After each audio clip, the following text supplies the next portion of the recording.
Assalamu alaikum wa rahmatullahi wa barakatuh. Welcome back to our new lesson in which we were talking about new words.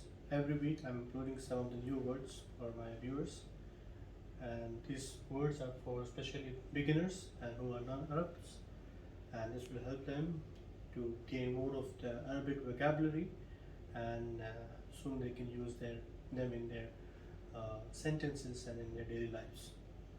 So I have collected few of the vocabulary words today. Last time there were a few, and this time there are a few. And so I have collected few of animals. Actually, most of them are only animals. So it's all about animals. And let me start with number one.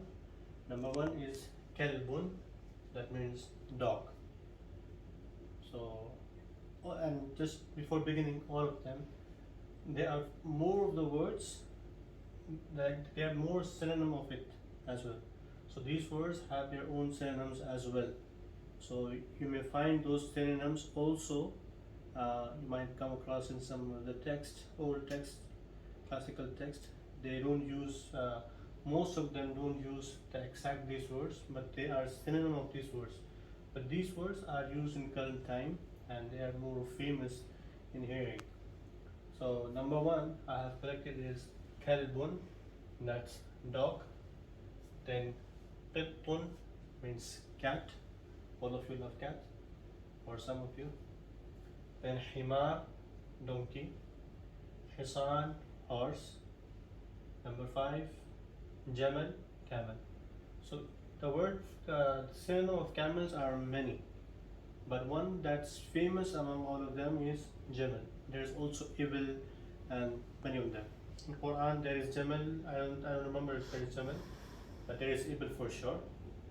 But jamal is mostly used in the Middle East as well. And there is slight difference between jamal and ibil.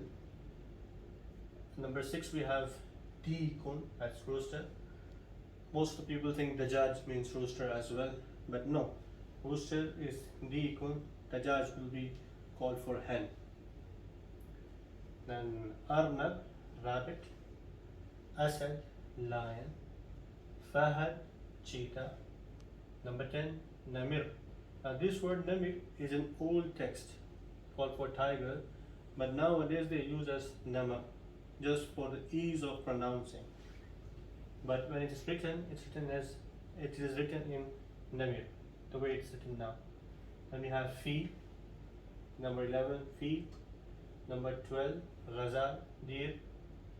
Number 13, wolf, we call it dhib, and this is mentioned in Surah Yusuf as well, dhib, which means wolf.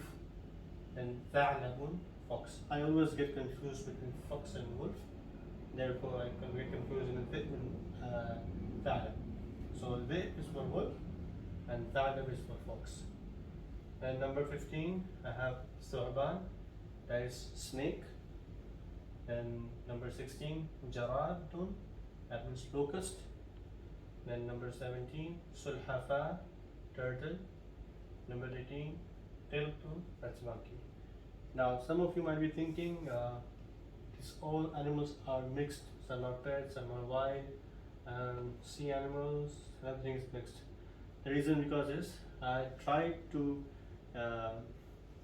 collect all the words that mostly used in Quran, but I happened to use some of the words that are not even used, but some are used in hadith as well, and some are used in the kutub of the books of fiqh as well.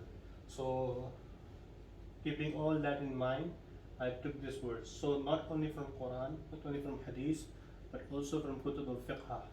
Now one thing more you can notice over here is the numberings. I have numbered in Arabic. So if any one of you wants to learn how to write numbers in Arabic, they can write it very well. So this is 1, it's 2, it's 3, it's 4, it's 5, 6, 7, 8, 9, 10, 11, 12, 13, 14, 15, 16, 17, 18. So 2 are left, just let's make a round number. I will write as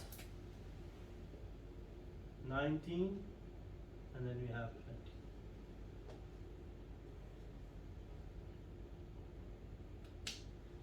Yeah. So this has so you can learn from this video the numbers as well as the name of the animals as well, and this will benefit you inshallah. Keep in touch with us for nahw course as we move ahead. We'll be coming to the, and when we finish it's a ma'rifa in our nahw lessons. We'll be moving on to the sentences, and I will teach you how to make sentences in Arabic language, and you can use these animals' name over there. If you have any query or any questions, you can reach me through my email address mentioned in the description below. Thanks for watching. Do not forget to subscribe and share this video. Assalamu alaikum wa rahmatullahi wa barakatuh.